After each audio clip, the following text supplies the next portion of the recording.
Friends, आज है Sunday और संडे को करते हैं हम लोग Q&A। आप लोगों के ऐसे 10 क्वेश्चन लेता हूं जो कि सबके लिए काम आए। तो friends, without wasting any time let's start. तो फ्रेंड्स, आज जो पहला क्वेश्चन है वो है लक्स क्लासेस का। Sir ji, army nursing stand पर भी बनाओ physical to return full detail. Physical में पास किस आधार पर किया जाता है बिना मार्क्स के और कितना टाइम दिया जाता है? Please reply sir.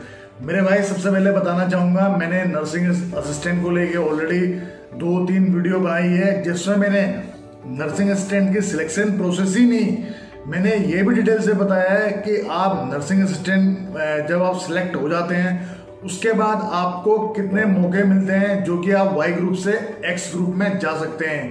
यानी कि आपको 3 मौके मिलते हैं। अगर उन 3 में से एक भी ट्रेड में अगर आपका सिलेक्शन हो जाता है तो नर्सिंग असिस्टेंट आता है वाई ग्रुप में, यानी कि पेमेंट के आधार पे। वाई ग्रुप को लेके मैंने एक वीडियो बनाई है, लिंक डिस्क्रिप्शन में दे दूंगा, आप लोग देख लेना। तो nursing assistant normally Y group में आता है, लेकिन जैसे ही नर्सिंग असिस्टेंट एक्स ग्रुप में आता है तो उसको वेतन का फायदा होता है। तो एक्स ग्रुप में कैसे आ जाए इसके लिए भी मैंने डिटेल से वीडियो बनाई है, आप लोग देख लेना लिंक में जाके। पूरी उसमें सिलेक्शन प्रोसेस और पूरी डिटेल दी हुई है। अब लेते हैं नेक्स्ट क्वेश्चन, और नेक्स्ट क्वेश्चन पूछते हैं गोपाल बाग। सर, पैराशट में 2 मिनट में 80 सिटअप लगाना होता है, उसका पोजीशन कैसा होना चाहिए, पूरा लेट के या फिर घुटने मोड़ के? इस कमेंट को 5-6 बार कर चुका हूँ और आपने रिप्लाई नहीं दिया। तो मेरे भाई गोपाल, ऐसा कोई लिखित में नहीं है कि आपको लेटा के ही आपको सिटअप कराएं या आपको घुटने फोल्ड कराएं। आप प्रैक्टिस ऐसे कीजिए कि आप दोनों में सक्षम हो, क्योंकि बहुत सारी चीजें टर्म्स एंड कंडीशन पे डिपेंड करते हैं कि उस वक्त वो क्या करें। तो उसमें कोई लिखित में नहीं है कि लेट के कराएंगे या आपके घुटने फोल्ड कराएंगे। आप अपनी मेहनत बिल्कुल जारी रखिए और हर चीज के लिए आप हर हालात के लिए तैयार रहे, चाहे पूरा लेट के आपको रिस्ट डाउन कराएं, चाहे आपके घुटने फोल्ड करा के कराएं। अब लेते हैं थर्ड क्वेश्चन। ये बोलते हैं Nova gaming, sir why NCC C certificate is more important? मेरे भाई, ये आपने बहुत अच्छा क्वेश्चन पूछा है। इसको लेके मैंने 2-3 वीडियो बनाई है, आप देख लेना, लिंक डिस्क्रिप्शन दे दूंगा। आपको शॉर्ट में बता देता हूँ कि एनसीसी सर्टिफिकेट को इतना इंपॉर्टेंस क्यों दिया जाता है। सबसे पहले आपको आर्मी सिलेक्शन प्रोसीजर बता दूं। इंडियन आर्मी में आपको कास्ट के अकॉर्डिंग कोई छूट नहीं मिलती है किसी भी प्रकार की, लेकिन 2 माध्यम में आपको छूट मिलती है। एक रिलेशन के आधार पे, या तो आपके फादर या आपके जिस पे आप डिपेंड हो ब्रदर आपके इंडियन आर्मी में होना चाहिए, तभी आपको हाइट वेट चेस्ट में छूट मिलती है और रिटर्न में आपको बोनस मार्क मिलता है। लेकिन इसमें एक एनसीसी एक ऐसा पार्ट है, जो बच्चा कोई सी भी कास्ट का हो, अगर एनसीसी उसके पास सी सर्टिफिकेट है तो उसको सोल्जर जीडी या ट्रीटमेंट का रिटर्न टेस्ट देने की जरूरत नहीं होती है। उसको सबसे बड़ा बेनिफिट मिलता है, सिर्फ उसको मेडिकल और फिजिकल पास करना होता है। और बाकी जो और कैटेगरी हैं एमईआर, इनमें जैसे नर्सिंग स्टैंड, सोल्जर टेक्निकल्स, सिपाही फार्मा, इसमें इसको 15 नंबर का बोनस नंबर मिलता है। तो ये बहुत बड़ा एनसीसी का बेनिफिट है, इसलिए एनसीसी सर्टिफिकेट की आर्मी में इंपॉर्टेंस है।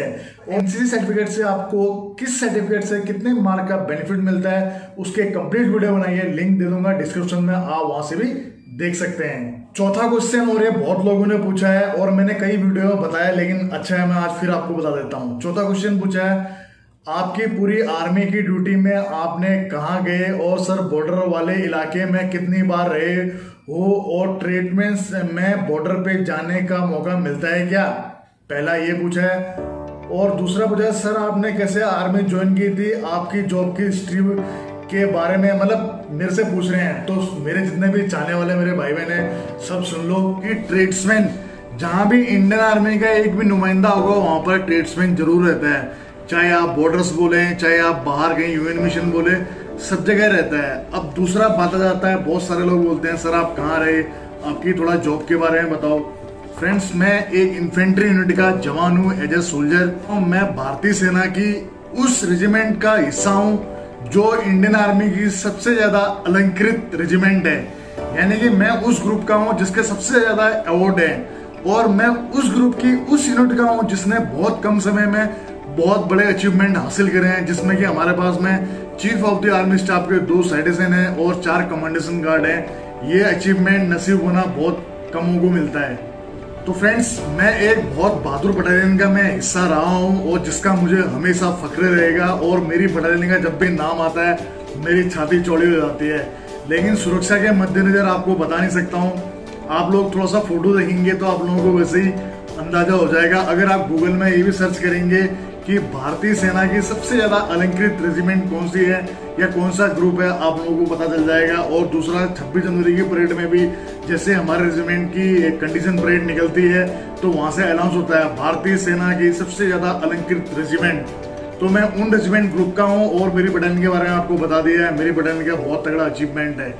अब बता देता हूँ पोस्टिंग का। तो फ्रेंड्स, पोस्टिंग से मतलब मैं आपको एक मोटिवेशन देना चाहता हूँ कि जब मैं आफ्टर ट्रेनिंग जब मैं गया तब भी मैं एलसी में था, जिसमें कि हमारी एलसी पड़ती थी पाकिस्तान के साथ में।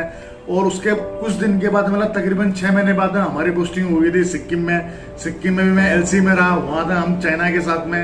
और जैसे ही फिर 2.5 साल मैं वहां रहा, उसके बाद फिर मैं चला गया था आरआर में। और आरआर में आप जानते हैं श्रीनगर एरिया में जो काउंटर इंसर्जेंसी एरिया में था। और तब तक मेरी यूनिट का टर्नओवर कट रहा था लखनऊ में और मेरा टर्न कट रहा था आरआर में। तो जैसे मेरी यूनिट का लखनऊ से टर्न हुआ जाने का आसाम, तो मैं लखनऊ पोस्टिंग आया। तो मेरी पूरी सर्विस के दौरान में केवल 5 या 6 महीना लखनऊ की नौकरी है। बाकी पूरी नौकरी मेरी काउंटर इंसर्जेंसी, एलसी या मेरा यूएन मिशन का है, क्योंकि मेरी यूनिट ने जब आसाम में बहुत कम समय में बहुत ज्यादा अचीवमेंट हासिल करे थे तो हम लोगों को यूएन मिशन जाने का मौका मिला। तो मेरा यूएन मिशन भी है। और उसके बाद में फिर मैं स्पेशल फोर्स में गया और लास्ट पोस्टिंग जो मैंने काटी थी लद्दाख में, जहाँ भी आप ताजा घटनाक्रम सुनते होंगे, गलवान और चुशूल, ये मैं यहाँ पे रह के आया हूँ। और यहीं से फिर मैंने अपने 17 साल की गौरवमयी सेवा को जय हिंद बोल के आज आपके सामने यहाँ पर इस कंपनी में as a field security officer हूँ। और आपको पता है कि आर्मी वाला जो भी कोई रिटायरमेंट होता है या तो गवर्नमेंट में किसी भी जॉब उसमें जा सकता है। तो अभी गवर्नमेंट तो मेरा लगा नहीं है, लेकिन मैं यहाँ बहुत खुश हूँ और बहुत अच्छा अचीवमेंट मिला है और मुझे फख्र है मैं इस कंपनी का फील्ड सिक्योरिटी ऑफिसर हूँ। तो फ्रेंड्स, आशा करता हूँ आप लोग मेरे बारे में जान गए होंगे।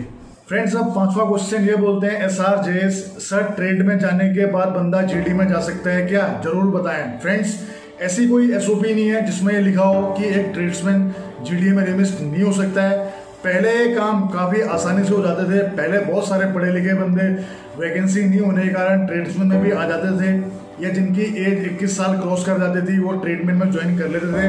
लेकिन उनकी योग्यता के आधार पे उन लोगों को रिमिस्ट करके जीडी में डाल दिया जाता था। लेकिन आजकल अब ऐसा लिखित में तो नहीं है कि नहीं होगा, लेकिन ये बहुत टिपिकल है, तो इसमें मैं कोई कमेंट्स नहीं कर सकता हूँ, आपका लक है।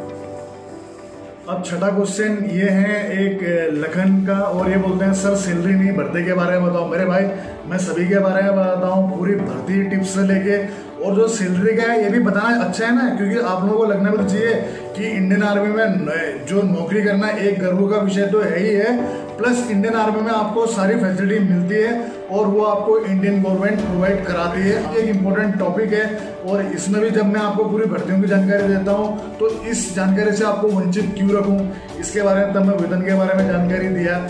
तो मैंने जो वेतन का वीडियो बनाया था वो वाई ग्रुप का था। जल्द मैं एक्स ग्रुप का वीडियो बनाऊंगा, तब आप लोगों को सोल्जर एक्स ग्रुप और सोल्जर वाई ग्रुप की पेमेंट और अलाउंसेस में आपको जो डिफरेंस है वो सारी चीज क्लियर हो जाएंगी। अब नेक्स्ट जो क्वेश्चन है ये पूछते हैं यूएल सिंह, सर मेरे अंकल जी आर्मी में हैं सर, क्या मैं उनकी तरफ से आर्मी की भर्ती दे सकता हूँ? क्या रिलेशन सर्टिफिकेट बना सकता हूँ क्या? मेरे भाई, ऐसा नहीं होता। रिलेशनशिप सर्टिफिकेट सिर्फ फादर का बनता है और या आपके ब्रदर का बनता है, और सिर्फ उन्हीं का बनता है जो कि फादर या ब्रदर से रिलेटेड हो या जो सिर्फ उन दोनों पर डिपेंड हो। अब 8 क्वेश्चन ये बोलते हैं चतुर्राम, सर रनिंग के लिए मोटिवेशन वीडियो बनाया करें आप। मेरे भाई, मैं आप लोगों को हमेशा बोलता हूँ खुद पे भरोसा रखें, आप अपने खुद पे भरोसा रखें, अपनी मेहनत पे भरोसा रखें। आप फालतू जो नकली डिफेंस एकेडमीज हैं इनके भरोसे में आए, ये आपको कॉफी पाउडर पी के एक्सीडेंट ले आएंगे और चाय पी के एक्सीडेंट ले आएंगे, एक बोल रहा रसगुल्ले खा के एक्सीडेंट आ जाएंगे। मुझे लगता नहीं है कि ये पता नहीं कौन सा ज्ञान देते हैं। और दोस्तों, फिजिकल के लिए मैं आपको सिर्फ यही मोटिवेट करूंगा कि आप खुद से सेल्फ प्रैक्टिस करें। ये नकली डिफेंस एकेडमी वालों के झांसों में ना आए। कॉफी पाउडर पी के कोई एक्सीडेंट नहीं आता, चाय पी के कोई एक्सीडेंट नहीं आता है, और आपको बता दो रसगुल्ले खा के कोई एक्सीडेंट नहीं आता है। एक्सीडेंट आएंगे जब आप प्रॉपर मेहनत करोगे। और मेहनत भी देखना, बहुत सारे बंदे मेहनत करने वाले बंदे भी फेल हो जाते हैं सिर्फ अपने हौसलों का। तो कभी भी भीड़ देख के अपने आप को डिमोरलाइज मत करें। आपको सिर्फ मन में एक ही विश्वास रखना है कि ये ग्राउंड मेरा है और मैं आर्मी में जाने के लिए मेरी पहली सीढ़ी है और इस सीढ़ी को मैं हवा में पार करूंगा। अगर आप अपने अंदर में जिस दिन ये सोच अपने अंदर में ले आएंगे, उस दिन आपको रोकने वाला कोई नहीं होगा। ये मैं आपको हमेशा कहता हूँ। और दौड़ने के लिए हमेशा गर्म पानी पिए, पानी भरपूर मात्रा में पिए, क्योंकि आपकी बॉडी जो गला सूखता है उस कारण आपके गले की तरलता खत्म हो जाती है। जो तरलता खत्म होती है तो सांस फूलने लग जाती है। इसलिए भरपूर मात्रा में पानी पिए। पानी पीने के कई फायदे हैं, कब्ज की बीमारी नहीं होती है।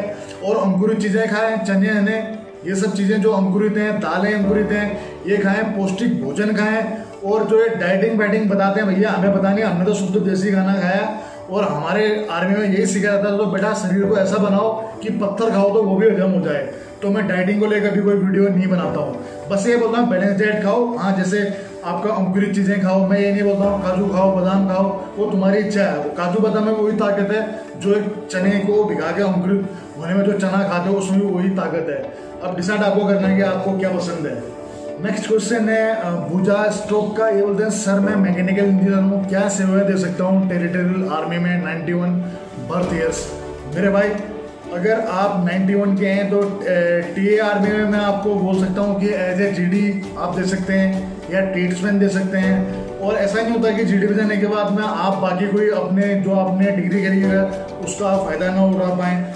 जीडी में बहुत सारे ऐसे फील्ड होते हैं जिसमें टेक्निकल वाले भी काम कर सकते हैं। जैसे कि अगर एक इन्फेंट्री बटालियन में एक आईटी सेल होता है, उस आईटी सेल को भी जीडी के बंदे ही ऑपरेट करते हैं। यानी कि इंफॉर्मेशन टेक्नोलॉजी, जो चीज़ भी कंप्यूटर वर्क होता है, वो सारे काम जीडी वाले बंदे करते हैं। अगर आप पढ़े लिखे हैं तो आर्मी में आपकी प्रतिभा का आपको पूरा काम करने का मौका मिलता है। तो फ्रेंड्स, आशा करता हूँ आप लोगों को वीडियो अच्छा लगा।